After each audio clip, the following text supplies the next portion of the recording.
పచ్చని పొలాల్లో పచ్చనాగులు బుసకొట్టి 3 పంటలపై విషం చిమ్మి కాయకష్టం తప్ప కల్మషమెరగని కర్షకులను కాటేశాయి.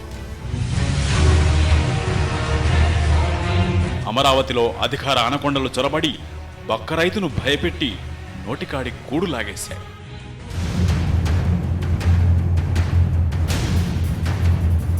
నవ్యాంధ్రలో నయవంచన రాజ్యమేలి బీద రైతును బలిసిన తోడేళ్లు బెదిరించి రైతన్న రాజ్యాన్ని రావణ రాజ్యంగా మార్చేశాయి. నేతల రూపంలో రాబందులు నేలతల్లి గుండెలపై వాలిపోయాయి.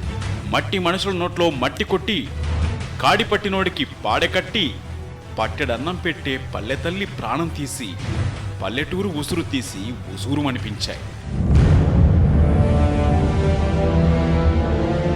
బినామీ గద్దలు రాజధాని రైతన్న కన్ను పొడిచి భూమి తల్లి ఒడి నుంచి భూమిపుత్రులను విడదీశాయి.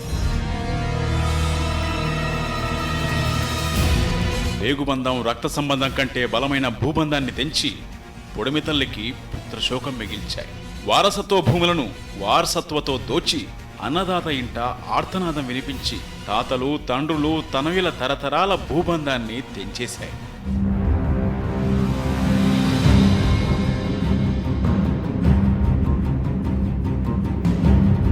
కృష్ణా తీరంలో అవినీతి తిమింగలాలు వలవేసి పువ్వ పెట్టే భూమిపుత్రుల గొంతు నులిమి తెలుగుదేశంలో రైతుల వెన్నముక విరిచేశాయి. పేదల భూములపై కాలనాగులు పెత్తనం చెలాయించి తీరని భూదాహంతో అన్నదాత ఆస్తి కాజేసి రైతులు రైతు కూలీలు చేతి వృత్తుల వారి కూడు గూడు లాక్కొని రోడ్డున పడేశాయి. పచ్చని సంసారాల్లో నిప్పులు పోసిన నయవంచుకుల గుట్టు విప్పి బడాబాబుల బండారం బయటపెట్టిన సాక్షి.